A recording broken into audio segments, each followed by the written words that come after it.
on? Is it on? All right. My name is Frankie Beasley. I was in Group 8, our facilitator. We had 3, Jeff, Sarah, and Peter. Jeff and Peter are from United Way. Sarah was, but now is the county treasurer. I hope I have that right. Okay, great. I'll make it quick since we've all heard kind of a lot of the same things going on. For the first question, we as well were shocked by the number of students that lived on campus. I believe, as you had said, it was 45 or 46%. 46%.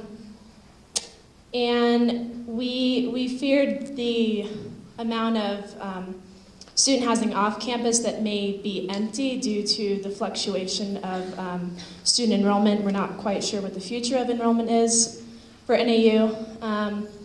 We thought there was a big concern to compare NAU to our sister universities, ASU and U of A, because obviously these are Tempe and Tucson are much larger areas than Flagstaff and have a much larger campus.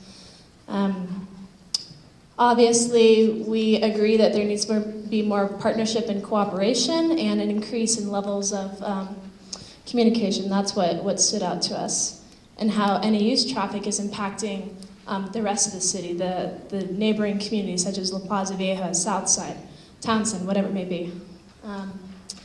Let's see, what else do we have? Kind of going along the lines of NAU enrollment, NAU has the potential to become more of an online-based university, so the need for housing could decrease, but as we are currently, the worry of an increase in population is still an issue because we're not yet at that point of online enrollment. For the second question, kind of right off the bat, a word that stood out was spooky. We thought it was really scary to see how these large student housing developments are coming across the nation. It was interesting to see the development in Fort Collins and compared that to the standard. That was interesting for us. Let's see. We were unclear of the notion about what the city's protective responsibilities are to our community. And obviously traffic issues are a concern. For us, what we heard about Fort Collins, what resonated with us, was how the city and the university has really been able to work together. And we liked that cooperation that they had right off the bat.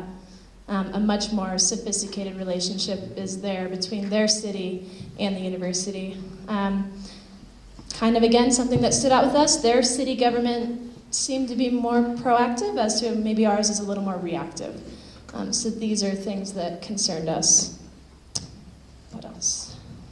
So I'll move on to the third question finally.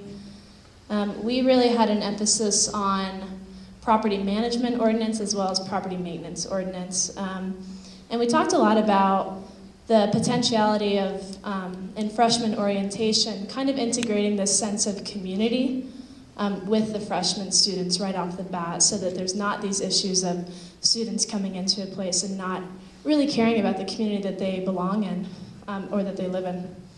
And overall, we said that this is a quality of life issue. This phrase seemed to come up 3 different times for these 3 different questions. So again, our conclusion was that we need to continue this conversation throughout the years, not just next year, not just the year after, but this needs to be a constant communication between grassroots community organizations, city council members, whatever it may be, the developers. It needs to be a constant conversation, and representatives need to be at the table, these liaisons. So, yeah, those are.